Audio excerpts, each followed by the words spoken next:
የኢትዮጵያ ብሮድካስቲንግ ኮርፖሬሽን ምክትል ዋና ስራ አስፈጻሚ ረዳት ፕሮፌሰር ነብዩ ባዬ የአዲስ አበባ ሴቶችና ማህበራዊ ጉዳይ ቢሮ ኃላፊ ወይዘሮ ወይንሸት ዘሪሁን እንዲሁም የአካል ጉዳተኛ ማህበራት ከአካል ጉዳተኞች ጋር የምትሰሩ ግብረሰናይ ድርጅቶች መምህራን ስለመጣችሁ እጅግ በጣም እናመሰግናለን።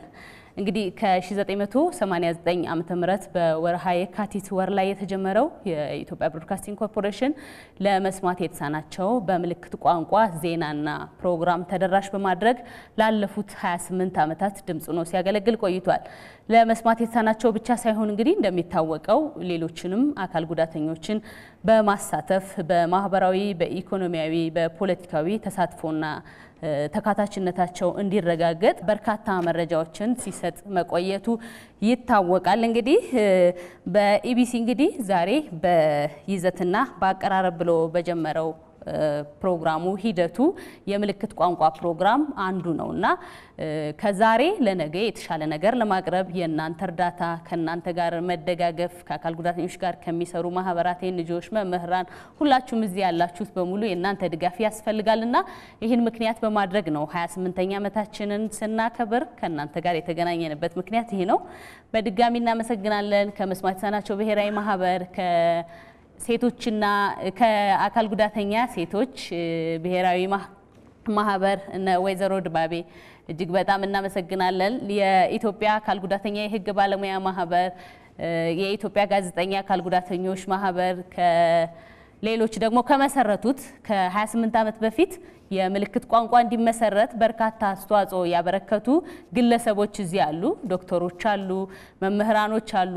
ሁላችሁንም እጅግ በጣም እናመሰግናለን ስለመጣችሁ። በድጋሚ የእንኳን ደህና መጣችሁ ንግግር እንዲያደርጉልን የኢትዮጵያ ብሮድካስቲንግ ኮርፖሬሽን ምክትል ዋና ስራ አስፈጻሚ ረዳት ፕሮፌሰር ነብዩ ባዬን ነው መጋብዘው።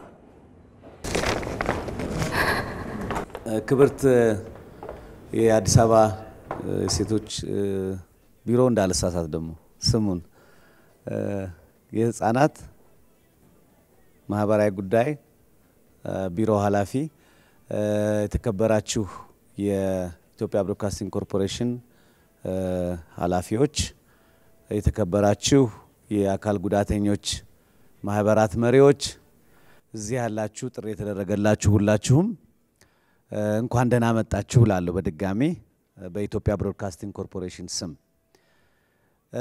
ይሄ መጣችሁበት ቤት የኢትዮጵያውያን ቤት ነው። የናንተ የሁላችሁም መናገሪያ ነው። አንዳንዴ የሁላችሁም ድምጽ ነው የሚለው ላይ እንግዲህ ማረሚያ ማድረግ ሊኖርብን ነው ማለት ነው። ምክንያቱም የናንተ ሁሉ መናገሪያ ማለቱ ሳይሻል አይቀርም። ምክንያቱም ዛሬ ምልክት ቋንቋን በተመለከተ ስንነጋገር ሰዎች የተለያየ የመግባባት የመንቀሳቀስ በሌላው ተፈጥሯዊ መንገድ የመመልከት እክሎች ቢኖርባቸው እንኳን የሰው ልጅ ደግሞ በዚህ ምድር ላይ በሚኖርበት ጊዜ ወደ ጠፈርና ወደ ጨረቃ ወደ ሌሎቹ ፕላኔቶች ሄዶ ሌላ ትልቅ አድቫንስመንት ትልቅ እርምጃ ለማድረግ ከመሞከሩ በፊት እነዚህን ለሰው ልጅ ሁሉን ነገር የተቻለ የቀለለ የተመቸ ማድረጉ ይገባል የሚል እምነት አለንኛ።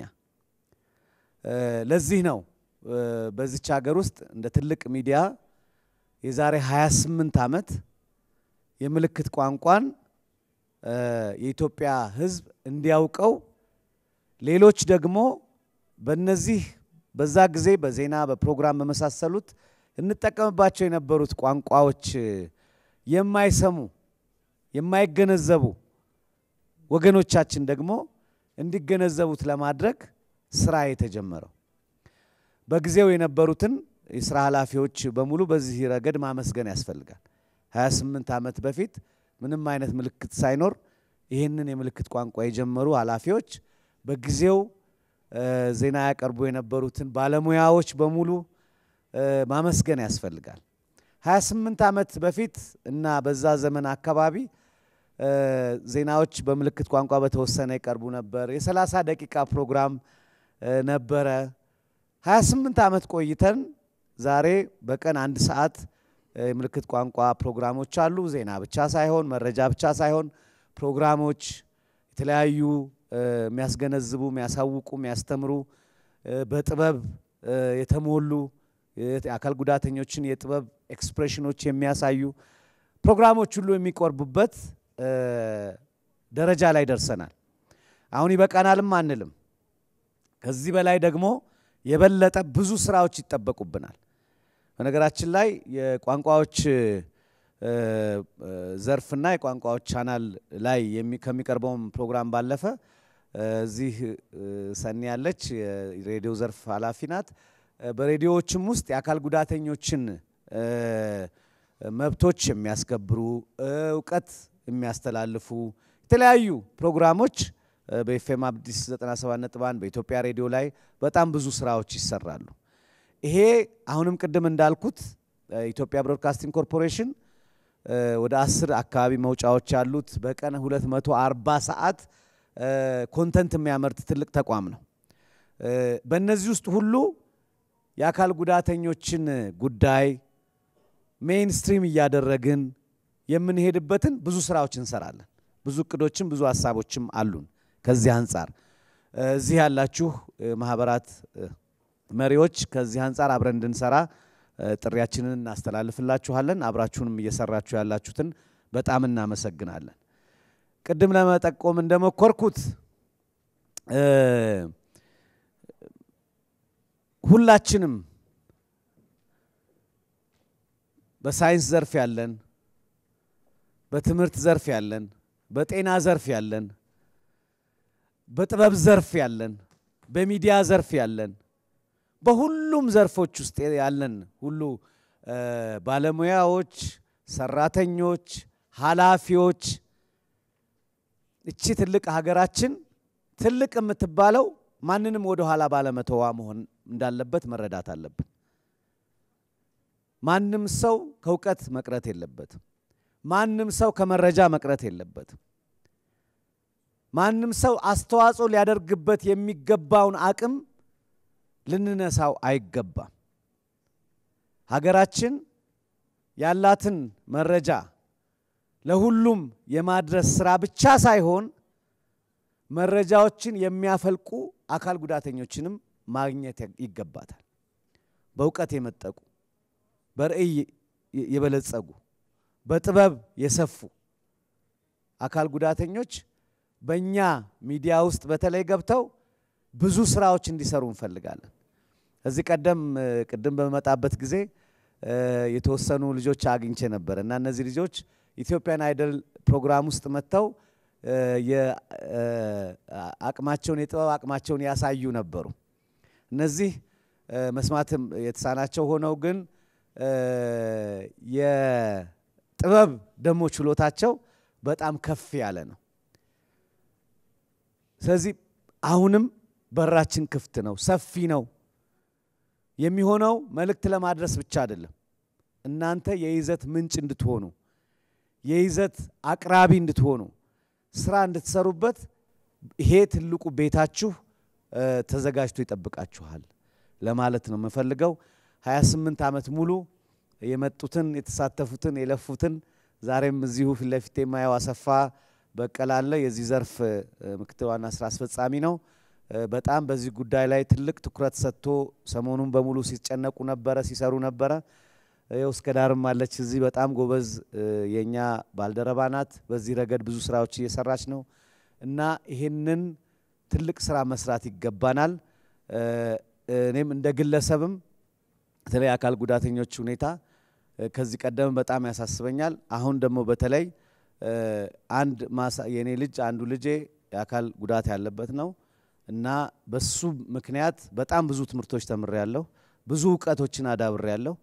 ስለዚህ ሁላችሁም እነዚህን ልጆች የአእምሮአቸውን ብርሃን፣ የዕውቀታቸውን ስፋት፣ የችሎታቸውን ዳርቻ የለሽነት እንድትገነዘቡና አብረን ብዙ እንድናግዛቸው አሳስባለሁ።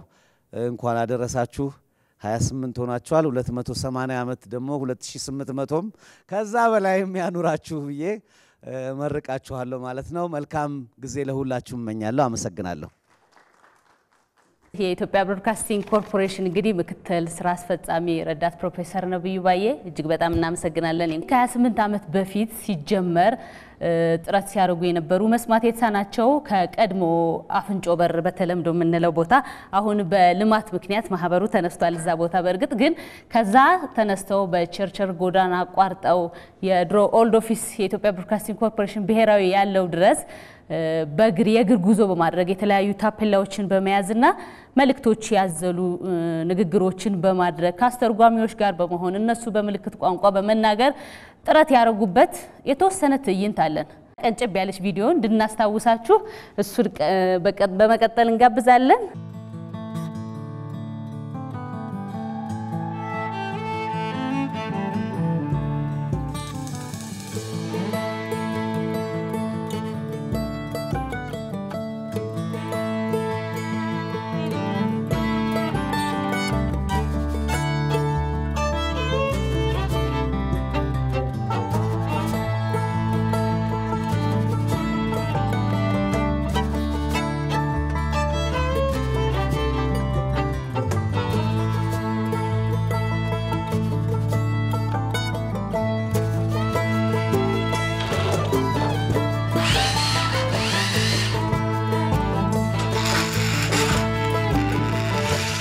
አንዳንድ የፈጠራና የስዕል ስራዎችን መስራት የጀመረው عصار حلت عامتين ተለኻይቻ ከዓሰር حلت የአካል ጉዳተኞች ጉዳይ ህጋዊ አቅጣጫ እየያዘ መጣ።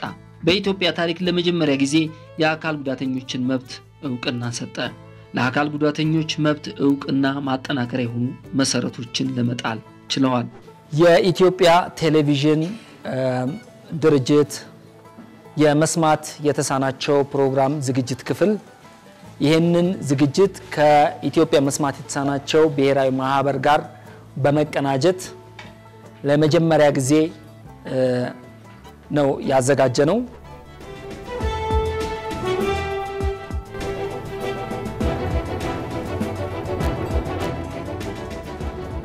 ጤና ይስጥልኝ ተመልካቾቻችን፣ ይህ ብሩህ ተስፋ የተሰኘው ፕሮግራማችን ነው።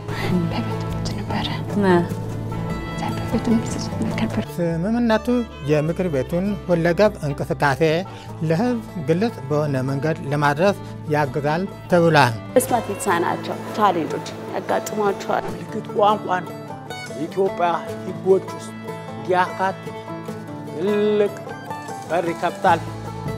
ስለተከታተላችሁት እንግዲህ እናመሰግናለን። ይሄ ቪዲዮ ከ28 ዓመት በፊት የነበረውን ሂደትና አሁን ላይ ደግሞ የደረስንበትን ማሳያ ነው። የተለያዩ ቪዲዮዎች የሁሉም ባይባልም የተለያዩ ቪዲዮዎችን ቀንጨብ አድርገን ለማስታወስ ያህል አሁን ላይ ምልክት ቋንቋ ምን ላይ ነው ያለው፣ ምን እየተሰራ ነው፣ የተለያዩ ፎርማቶች አሉ ሲሰሩ፣ ዜናና ፕሮግራሞች አሉ። ከዛ በተጨማሪ ደግሞ በሳምንት አንድ ቀን የተለያዩ እንግዶችን የመንግስት አካላትን ሊሆን ይችላል ራሳቸው አካል ጉዳተኞችን ለሌሎቹ ማስተማሪያ የሚሆኑ እንግዶችን በማምጣት በቀጥታ ውይይት ምናረግበት ብሩህ ተስፋ የተባለው ፕሮግራማችን ነው አንዱ የተካተተው አሁን ላይና ቀንጨብ ያለ ነው፣ ሁሉም አይደለም። በኢትዮጵያ ውስጥ ከ20 ሚሊዮን በላይ አካል ጉዳተኞች አሉ። ከነዚህም ውስጥ ደግሞ 5 ሚሊዮኑ መስማት የተሳናቸው ናቸው።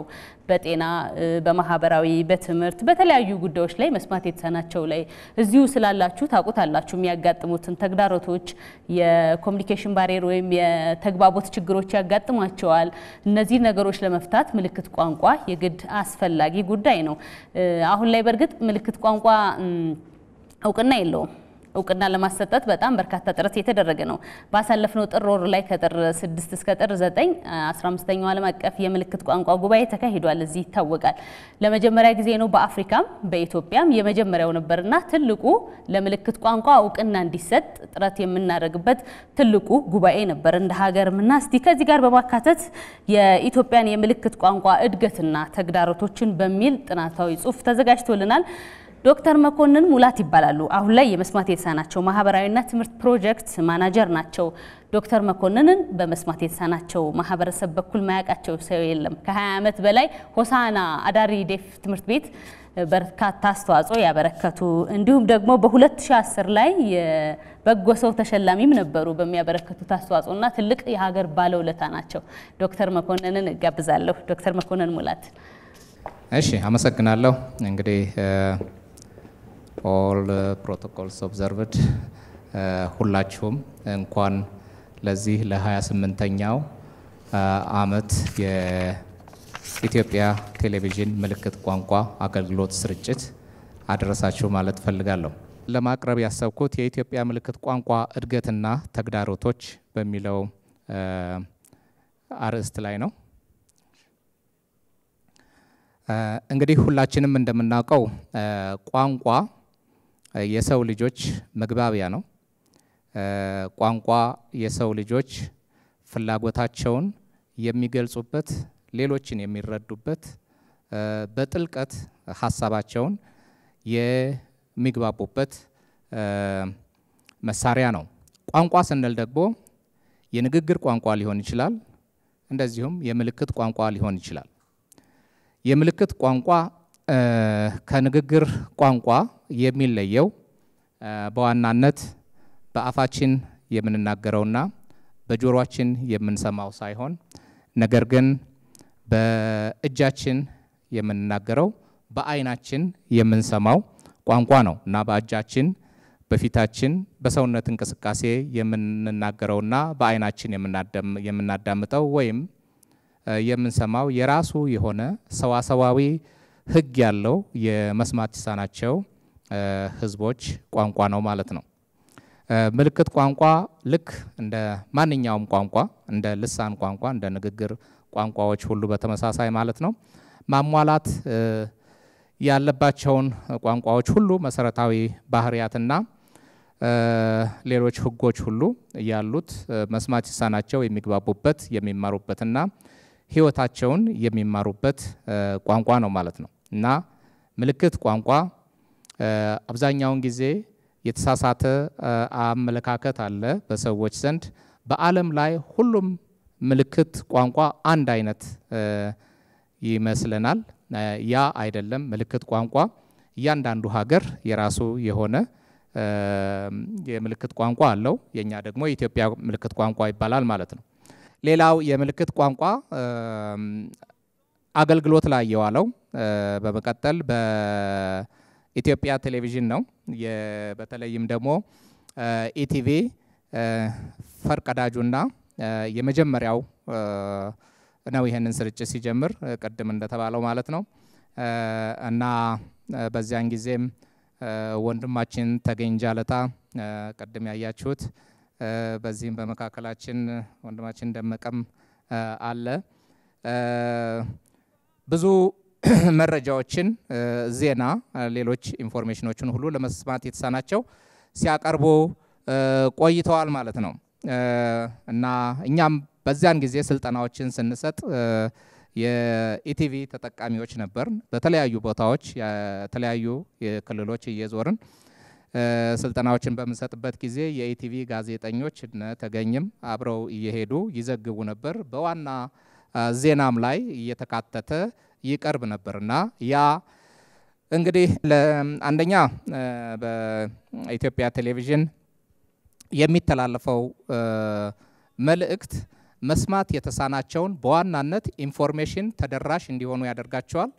ከዚያ በተጨማሪ ደግሞ ማህበረሰቡን ጠቅላላ ስለ መስማት የተሳናቸው ስለ ምልክት ቋንቋ ግንዛቤን እንዲያገኙ ፓራሌሊ አገልግሎት ይሰጥ ነበር ማለት ነው እና ሌሎች ደግሞ አሉታዊ የሆኑ አመለካከቶች አስተሳሰቦችንም እንዲቀረፍ አድርጓል። መስማት የምልክት ቋንቋ በቴሌቪዥን ሲተላለፍ ስለ ምልክት ቋንቋ ያለው ግንዛቤ በማህበረሰቡ ዘንድ እየሰፋና እየሰረጸ ሲሄድ በኋላ መስማት የተሳናቸው በመንገድ ላይ ሲሄዱ ምልክት ሲያደርጉ እንደ ጉድ አይታዩም ማለት ነው። መጀመሪያ ብዙ የምናውቃቸው ኢንፎርሜሽኖች አሉ።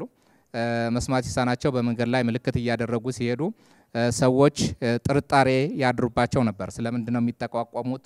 እኛን ሊያጠቁ ነው ወይስ የሆነ ወንጀል ሊፈጽሙ ነው ወይ? ስለዚህ ምንድነው የመጠቋቋም አይነት እንትን ነገር የሚስጥር ነገር አድርገው የማየት ነገር ስላለ ማለት ነው። ስለዚህ ያንን የመሳሰሉትን ነገሮች በተለይም ደግሞ የምልክት ቋንቋ በኢትዮጵያ ቴሌቪዥን መተላለፍ ሲጀምር ስለ ምልክት ቋንቋ ያለው ግንዛቤ ማህበረሰቡ እያደገ ሄዶ እነዚያ የመሳሰሉትን አሉታዊ ነገሮችን እንዲቀረፍ አድርጓል። ስለዚህ ጥርጣሬዎች እንዲቀንሱ አድርጓል ማለት ነው። እሺ ዶክተር መኮንን ሙላት እንግዲህ የኢትዮጵያ የምልክት ቋንቋ እድገትና ተግዳሮቶች በሚል ጥናታዊ ጽሁፍ ነበር ያቀረቡልን።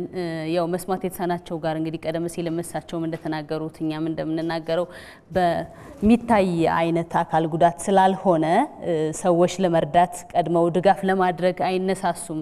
አንድ መስማት የተሳነው እዚህ ጋር ሲያልፍ ብናይ መስማት የተሳነው ይሁን ሚሰማ ይሁን ሌላ አካል ጉዳት ይኖርበት አይታወቅምና ከሌላው አካል ጉዳት በተለየ መስማት የተሳናቸው በጣም የሚቸገሩት የሚታይ አካል ጉዳት ስላልሆነ ነውና ምልክት ቋንቋ ላይ ትኩረት ተደርጎ የተነገረበት ዋነኛ ምክንያት ይሄ ነው።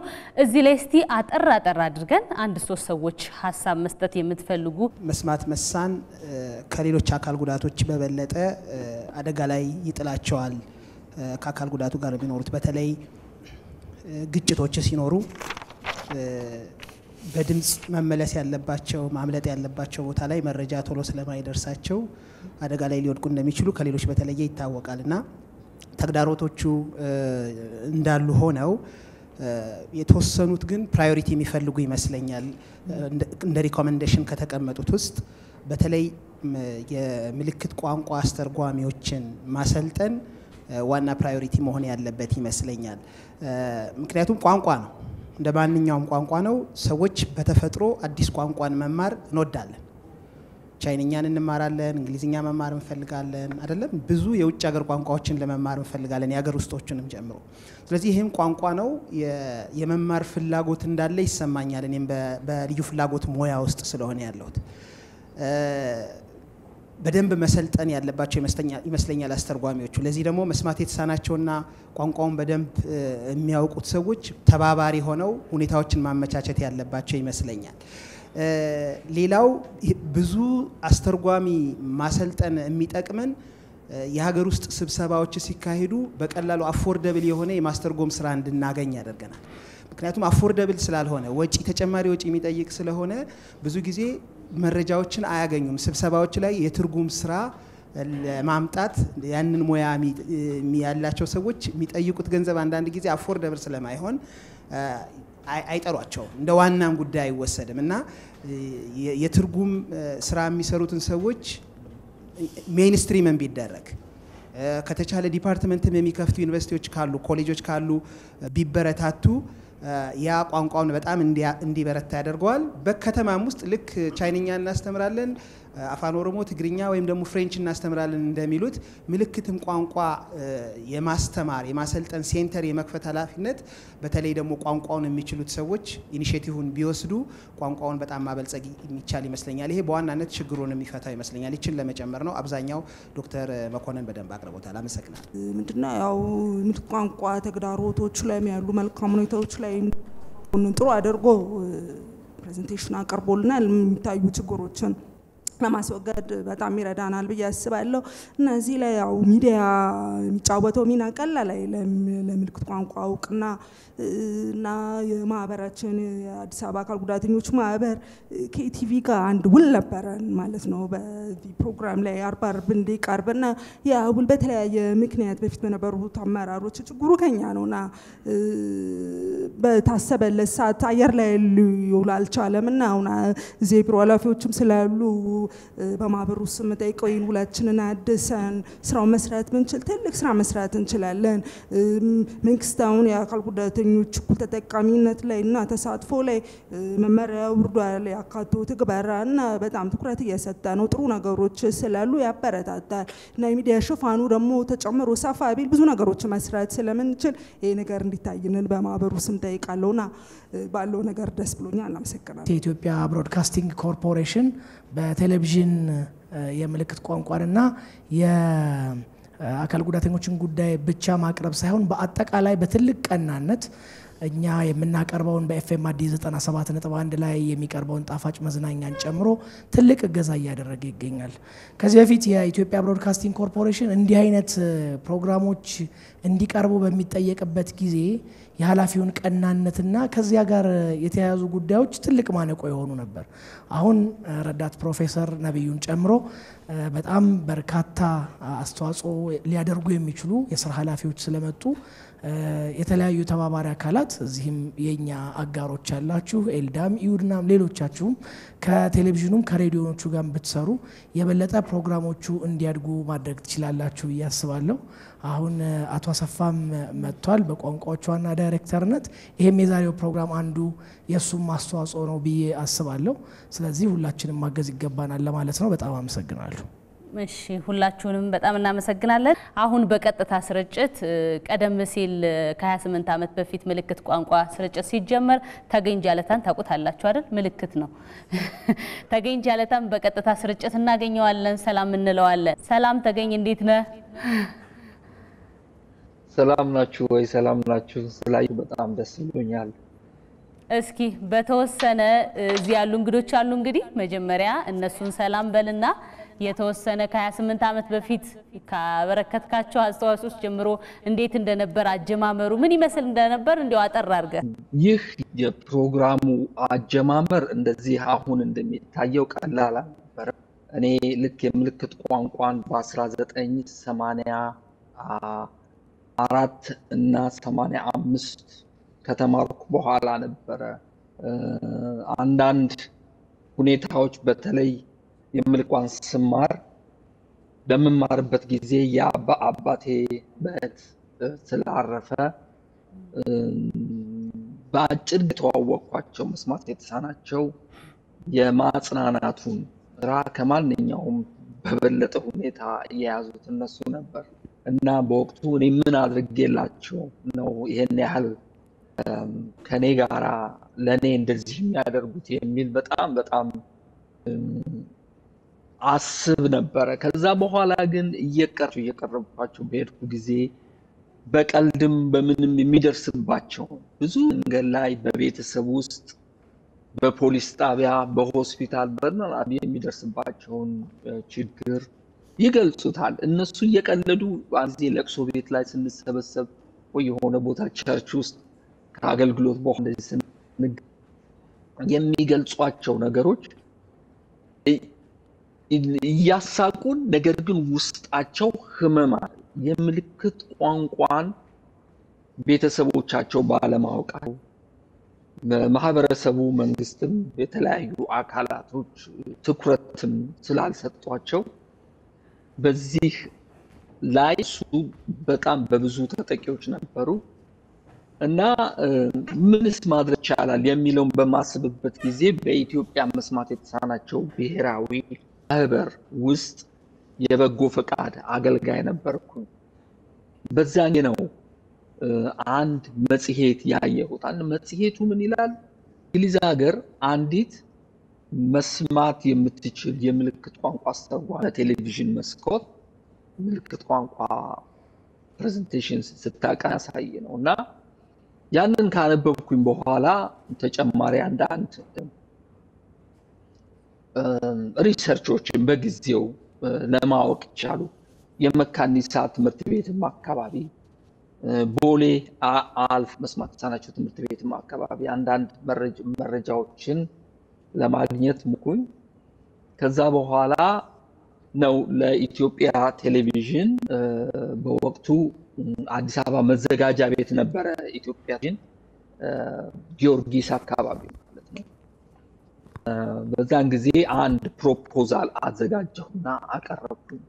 ፕሮፖዛሉን የተመለከቱት የቴሌቪዥን ስራ አስኪያጅ ፕሮፖዛል ያቀረብኩት 1987 ነው። 1987 በኋላ ፕሮፖዛሉን ተመለከቱና እስቲ እንዴት ሊሰምችል እሳቸው በፊት ከኢትዮጵያ ውጪ ለትምህርት ነበርና በምልክት ቋንቋ በቴሌቪዥን እንደሚተላለፍ ያውቃሉ እና ግን እስቲ እንዴት ሊሆን ይችላል? በመጀመሪያ ቁጥራቸው ነው ሌሎች ተጨማሪ መረጃዎችን አምጣልን አሉኝ እና የመጀመሪያው ፕሮግራም ጥቅምት 14 1987 ለ30 ደቂቃ በምልክት ቋንቋ በቀረበ ጊዜ ከማህበረሰቡ በጣም ምላሽ ነበረ። ከዛ በኋላ 1988 ላይ ከዛም በኋላ ሌሎችም እንደዚህ አልፎ የኢትዮጵያ ቴሌቪዥን እየፈቀደልኝ ክፍያ የለም በነፃ ነበር የምሰራው።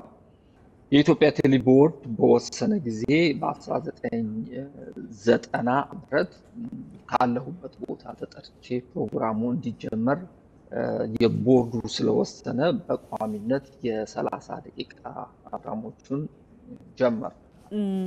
እስቲ እንግዲህ ያው በሌላ ፕሮግራም በኋላ ላይ የምንቀጥል ነው የሚሆነው በሰፊው ግን እዚህ ስቱዲዮ ድረስ እንግዶች ስለጋበዝን ያው ሰላም እንድትላቸው ያህልና አጀማመሩ ምን ይመስል እንደነበረ ካንተ በላይ የሚያውቀው ሰው ስላልነበረ እሱ እንድታስታውስልን ነው። ተገኝጃል ተበነገራችን ላይ አሜሪካን ሀገር ነው የሚገኘው። ለዛ ነው ኢትዮጵያ ውስጥ የጠፋው እንጂ በአካል ይዘነው እንመጣ ነበር። ስለዚህ በጣም እናመሰግናለን ተገኝ። ሰላም ሁንልን። እሺ አመሰግናለሁ። ሰላም ታንኪ። እሺ እንግዲህ ለማስታወስ ያክል የተወሰነ ሞክረናል። በመቀጠል ደግሞ ሲጀመር መጀመሪያ ወደ ቴሌቪዥን ስርጭት ከመግባቱ በፊት ቀደም ሲል ስናሳያችሁ የነበረው ቪዲዮዎች በጎዳናዎች ላይ ሰልፍ ሲያደርጉ ከነበሩት መካከል አንዱ አቶ አለማየሁ ተፈሪ ናቸው። መስማት የተሳናቸው ናቸው። አሁን ላይ ስታስቲክ ባለሙያ ናቸው። በዛን ጊዜ ግን የኢትዮጵያ መስማት የተሳናቸው ብሔራዊ ማህበር የቦርድ ፕሬዝዳንት ነበሩ። እንዲሁም ደግሞ የፌዴሬሽኑም የነበሩ ይመስለኛል ካልተሳሳትኩኝ። የኢትዮጵያ አካል ጉዳተኞች ማህበራት ፌዴሬሽን ሁለቱንም ነበረ ሲመሩ የቆዩትና እሳቸው የተወሰነ ጠቅለል ያለ በዛን ጊዜ ምልክት ቋንቋ በኢትዮጵያ ውስጥ በደንብ አይታወቅም ነበር። ምልክት ቋንቋ ያለው መስማት የተሳናቸው ያሉበት ማህበር፣ ትምህርት ቤት፣ ቤተክርስቲያን አካባቢ ብቻ ነበር ምልክት ቋንቋ። ቅድም ዶክተር መኮንን ሙላት ምልክት ቋንቋ እንደ ትንግርት አስደናቂ ነገር ይታይ ነበር ያሉት እውነት ነው።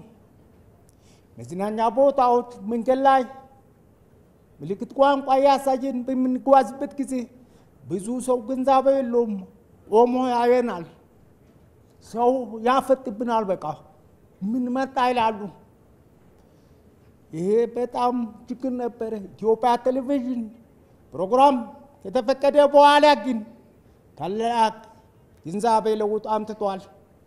ምልክት ቋንቋ በመላው ኢትዮጵያ ሊታወቅ ችሏል። ከዛ በፊት ለምሳሌ ድሬዳዋ ለመዝናናት ወይም ለስራ ጉዳይ ስንሄድ ሰዎች መንገድ ላይ ይከታተሉናል፣ ህፃናት ይከታተሉናል። ምክንያቱም ምልክት ቋንቋ ምን እንደሆነ አያውቁም። ዛሬ ግን በኢትዮጵያ ውስጥ ብዙ ቦታ ብንሄድ ማንም አይደንቅም። ምክንያቱም ኢትዮጵያ ቴሌቪዥን ትልቅ ግንዛቤ ሊፈጥር ችሏል። በአእምሮአችን ውስጥ ለውጥ መጥቷል። በጣም የሚያኮራ ነው። ዛሬ 28 ዓመት በኋላ ፕሮግራሙ እያደገ መጥቶ ሳየው ለእኔ ትልቅ ደስታ ነው። እንደገና መወልደን ነው። ምክንያቱም የዘራነው ትንሽ ነገር አድጎ አብቦ ስናየው ደስ ይላል። በዛን ጊዜ አንድ ሰው ተገኝ ብቻ የተጀመሩ ዛሬ ብዙ ሰራተኛ አለው። እስከ ዳር አለች፣ ደመቀ አለ። ወደፊትም ፕሮግራሙ እየተስፋፋ ይሄዳል የሚል ተስፋ አለኝ። ምክንያቱም በአሁኑ ጊዜ መስማት የተሳናቸው ህፃናት በአዲስ አበባ ውስጥ ልዩ ልዩ መዋዕለ ህፃናት እየተከፈቱ ናቸው። ለእነዚህ ህፃናት ቴሌቪዥን ፕሮግራም ቢኖር ጥሩ ነው ብዬ አስባለሁ። ሁለተኛው ነገር ምንድን ነው? ምልክት ቋንቋ አቀራረቡ እንዴት ይተላለፋል የሚለው ሰራተኞቹ ከኢትዮጵያ ወጣ ብሎ ሌሎች ያደጉ ሀገሮች ልምድ ቢወስዱ የበለጠ ለውጥ ሊያመጣ ይችላል። ምክንያቱም እኔ አሁን ኢትዮጵያ ስታቲስቲክስ አገልግሎት ነው የምሰራው። በየጊዜው ልምድ ልውውጥ የተለያዩ ሀገሮች እንሄዳለን። በዚህ ሁኔታ መንግስት ደግሞ ምልክት ቋንቋ አስተርጓሚ ቀጥሯል። እኔ ጋር ብቻዬን አይደለም የምሄደው፣ አስተርጓሚ ረዳት ጋር ነው። ስለዚህ ኢትዮጵያ ውስጥ ትልቅ ለውጥ አለ።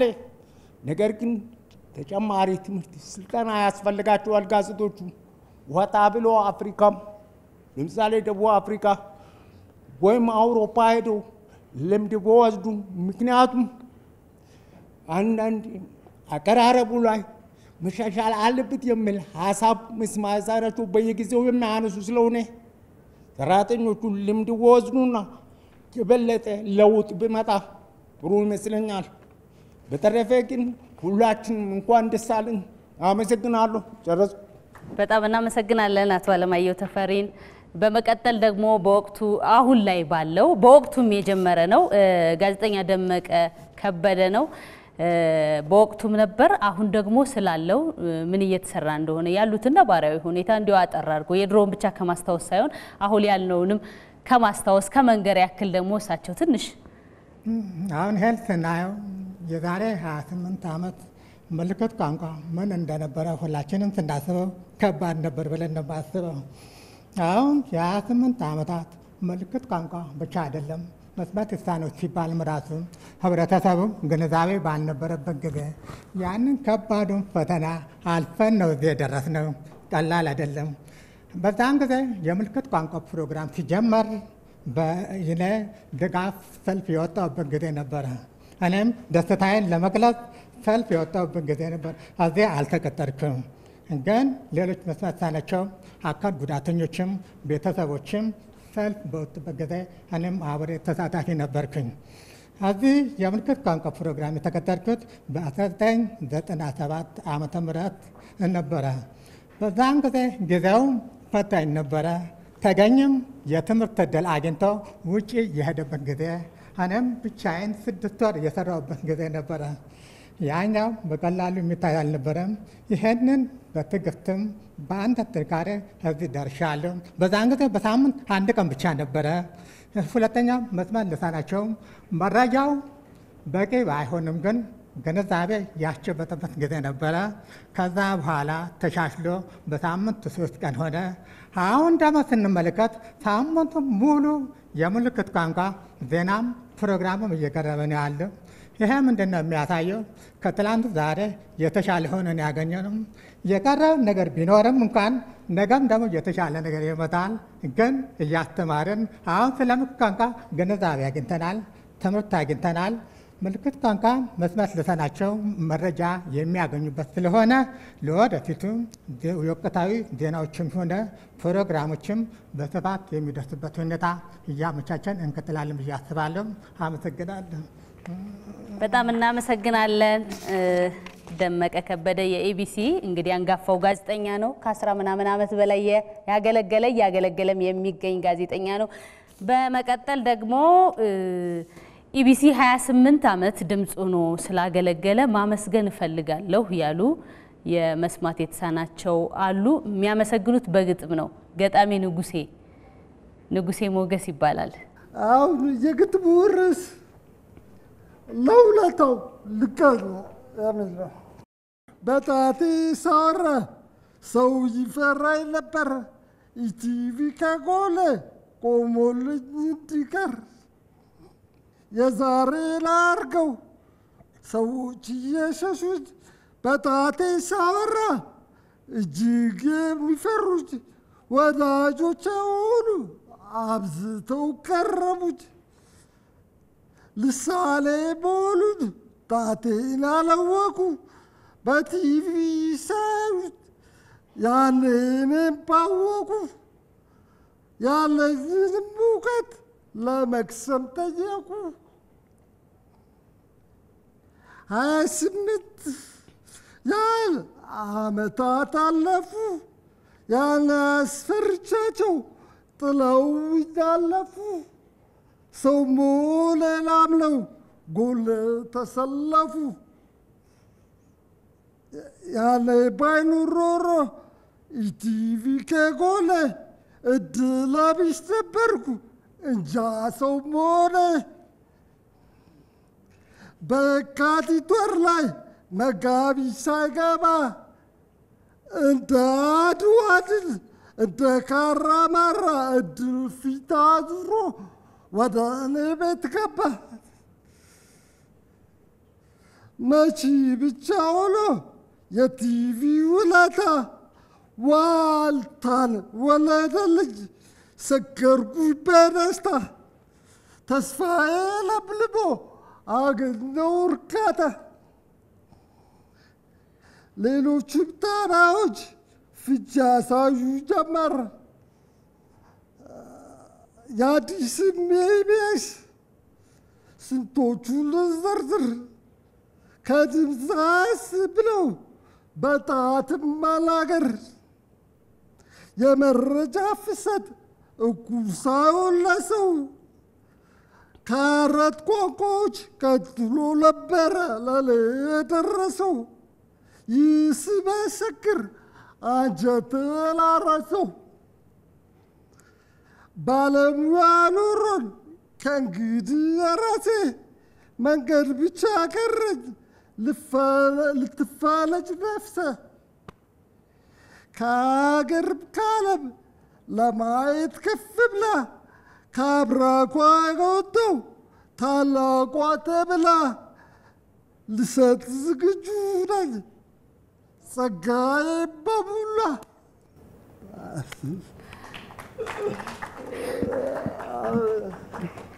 በጣም እናመሰግናለን። እንግዲህ ገጣሚ ንጉሴ ሞገስን ኢቲቪን ያወደሰበት የግጥም ላይ ያቀረበልን የአካል ጉዳተኛ ኪነ ጥበቦችን ስራዎችን ስናነሳ ከመሀከላችንም ይገኛል የኪነ ጥበቡ ሰው ጃክሰን የሙያ ስሙ ወይም ደግሞ ታደሰ ገብሬ ይታወቃል። የአእምሮ እድገት ውስንነት ያለባቸው ልጆች በማሰልጠን በኪነ ጥበብ መስማት የተሳናቸውንም በሁሉም አካል ጉዳት ላይ በመስራት የሚታወቅ ነው ጃክሰን እና በጣም እናመሰግናለን ጃክሰን። ከዚህ ጋር በተያያዘ እንግዲህ የእሱም አንድ አስተዋጽኦ ስላለበት ነው ቀጥሎ የምጋብዘው መስማት የተሳናቸው ኢትዮ ሀበሻ የመስማት የተሳናቸው የባህላዊ ውዝዋዜ ተጫዋቾች ናቸው። እነሱን ወደ መድረክ እንጋብዛለን።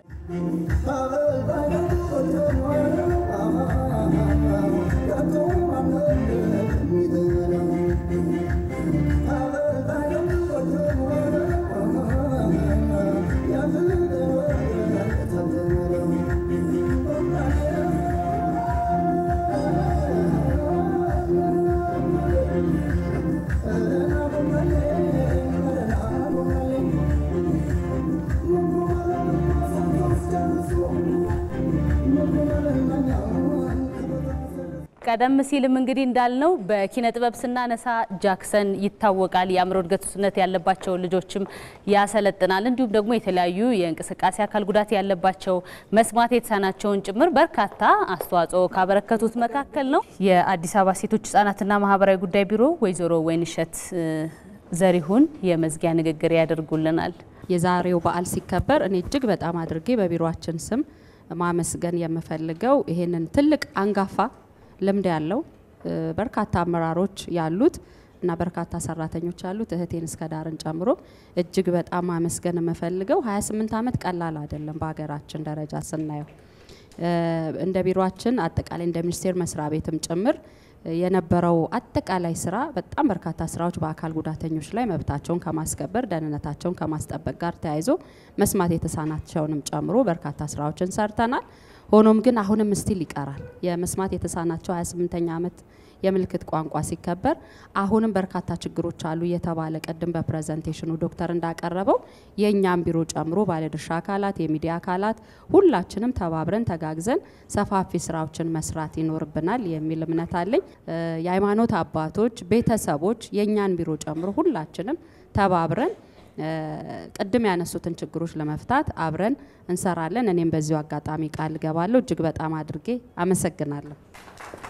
በጣም አመሰግናለሁ ወይዘሮ ወይንሸት ዘሪሁን የአዲስ አበባ የሴቶች ህጻናትና ማህበራዊ ጉዳይ ቢሮ እጅግ በጣም እናመሰግናለን እንግዳችንም ስለሆኑ።